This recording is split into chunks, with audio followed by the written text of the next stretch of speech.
Welcome back royal diary YouTube channel. So இன்றைக்கி நான் உங்களோட டிஸ்கஸ் பண்ணக்கூடிய டாபிக் பார்த்தீங்கன்னா, நியூக்ளியர் பவர் கார்ப்பரேஷன் லிமிட்டெடில் நீங்கள் வந்து இன்டர்வியூ அப்பியர் ஆகுறீங்கன்னா அதுக்கான டிஏ வந்து எப்படி நம்ம கிளைம் பண்ணணுன்றதை பற்றி தான் டிஸ்கஸ் பண்ண போகிறோம். அப்படி டிஏனா அந்த ட்ராவல் அலவன்ஸ்னு சொல்லுவாங்க, சரிங்களா? ஸோ அதை வந்து நம்ம எப்படி கிளைம் பண்ணோம், அதுக்கு யாரெல்லாம் எலிஜிபிலிட்டின்றதை பற்றி நம்ம டிஸ்கஸ் பண்ணலாம், சரிங்களா? இப்போது இந்த டிஏ வந்து இந்த payment of travelling fare application அப்படின்னு ஒரு அப்ளிகேஷன் வந்து இருக்கும். ஸோ நீங்கள் வந்து அதை டவுன்லோட் பண்ணிட்டீங்கன்னா உங்களுக்கு வந்து இன்டர்ஃபேஸ் இந்த மாதிரி தான் இருக்கும், சரிங்களா? ஸோ அதில் வந்து அப்ளிகேஷன் நம்பர், இப்போ நீங்கள் வந்து என்ன அப்ளிகேஷன் வந்து நீங்கள் வந்து அப்ளை பண்ணீங்க, இப்போ நியூக்ளியர் பவர் கார்ப்பரேஷன் லிமிட்டட்லேருந்து நீங்கள் எந்த போஸ்ட்டுக்கு வந்து அப்ளை பண்ணீங்களோ அந்த போஸ்ட்டுக்கான அப்ளிகேஷன் நம்பரை வந்து நீங்கள் என்ட்ரு பண்ணுற மாதிரி இருக்கும். அடுத்து வந்து அந்த நேம் ஆஃப் த போஸ்ட், இப்போ பார்த்தீங்கன்னா உங்களுக்கு வந்து அப்ளிகேஷன் நம்பரும் வந்து ப்ரொவைட் பண்ணியிருப்பாங்க. ஸோ ப்ளஸ் வந்து நீங்கள் இப்போ அப்ளை பண்ணுறது வந்து சயின்டிஃபிக் அசிஸ்டண்ட்டாக இல்லை சயின்டிஸ்ட் போஸ்ட்டுங்களா, இல்லை ஸ்டைப்னரி ட்ரைனிங் போஸ்ட்டாக, இல்லை வந்து ஹெச்ஆருக்கு அப்ளை பண்ணியிருக்கீங்களா, இல்லை அசிஸ்டன்ட் கிரேடுக்கு அப்ளை பண்ணியிருக்கான்றதை வந்து நீங்கள் வந்து அதை மென்ஷன் பண்ணிடணும், சரிங்களா? ஸோ அடுத்து வந்து என்ன கேட்டிருக்காங்கன்னா, இந்த application for reimbursement for fare paid by the candidate called for appearing in interview, ஓகேவா? அப்பியரிங் த இன்டர்வியூ அப்போ வந்து நீங்கள் வந்து எவ்வளோ வந்து அமௌண்ட்டை வந்து செலவு பண்ணியிருக்கீங்கன்றதை பற்றினா நீங்கள் வந்து டீட்டெயில்ஸ் வந்து கொடுக்கணும்.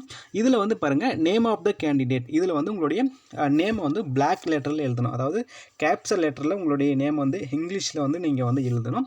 ஸோ அடுத்து வந்து உங்களுடைய மொபைல் நம்பர், ஸோ அப்ளிகேஷனில் நீங்கள் கொடுத்துருப்பீங்க இல்லையா, அது வந்து ப்ரெசென்ட் இருக்கக்கூடிய மொபைல் நம்பர் நீங்கள் வந்து என்ட்ரு பண்ணணும். ப்ளஸ் கண்ட்ரி கோடோடு நீங்கள் வந்து என்ட்ரு பண்ணிவிடுங்க.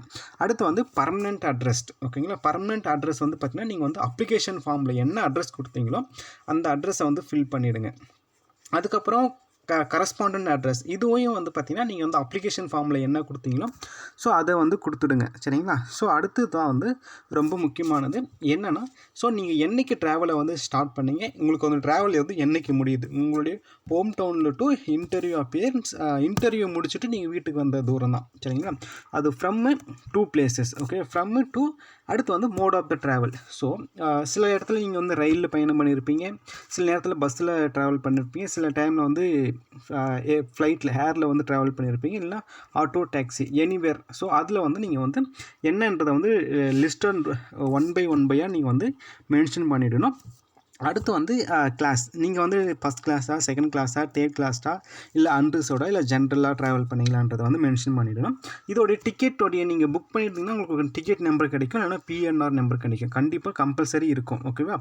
அதை வந்து நீங்கள் என்ட்ரு பண்ணுற மாதிரி இருக்கும். நீங்கள் வந்து எவ்வளோ அமௌண்ட் வந்து பே பண்ணீங்க அது வந்து இங்கே வந்து லாஸ்ட்டாக போட்டுடணும்.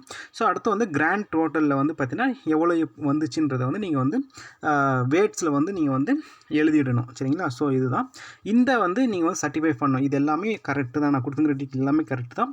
ஸோ எனக்கு வந்து என்னுடைய அமௌண்ட் வந்து என்னுடைய பேங்க் அக்கௌண்ட்டில் போட்டுடுங்கன்னு சொல்லி உங்களுடைய name of the bank and branch இது ரெண்டுமே நீங்கள் எழுதணும். அடுத்து account number, IFSC code. So இது எல்லாமே நீங்கள் வந்து போட்டுட்டு டிக்ளரேஷன் பண்ணிட்டீங்கன்னா அடுத்து வந்து சிக்னேச்சர் போட்டுடணும், ஓகேவா? அந்த information provide by me above incorrect and NPSL bear no responsibility for any misrepresentation or incorrect information provide there him, ஓகேவா? நீங்கள் ஏதாவது தவறான தகவல் கொடுத்துட்டிங்கன்னா அதுக்கு எந்த விதத்தையும் என்பிசிஎல் வந்து பொறுப்பேற்றுக்க மாட்டாங்க, சரிங்களா? ஸோ இவ்வளோ தான் ஃபஸ்ட் பேஜில் உங்களுடைய பேங்க் டீட்டெயில்ஸ்லாம் கொடுத்துடணும். செகண்ட் பேஜை பொறுத்த வரைக்கும் அது வந்து ஆஃபீஸ் யூஸாக இருக்கும். ஸோ அது வந்து ஹெச்ஆர் வந்து ஃபினான்ஸோடைய மேனேஜருக்கு வந்து ஃபார்வேர்ட் பண்ணிவிடுவார். ஸோ அது வந்து எவ்வளோ பே பண்ணணுன்றது அவர் டிசைட் பண்ணிவிட்டு அது உங்களுக்கு வந்து அமௌண்ட்டை வந்து வித்தின் 72 ஹவர்ஸ்லேயே இல்லை நெக்ஸ்ட்டு 7 ஒர்க்கிங் டேஸ்லேயே உங்களுக்கு வந்து உங்களோட அக்கௌண்ட் நம்பரில் வந்து அவங்க வந்து அமௌண்ட் போட்டுடுவாங்க, சரிங்களா? ஸோ இதில் வந்து உங்களுக்கு ஏதாவது டவுட் இருந்துச்சுன்னா நீங்கள் வந்து நம்ம கமெண்ட் செக்ஷனில் சொல்லுங்கள், நம்ம ஃபர்தராக டிஸ்கஸ் பண்ணலாம்.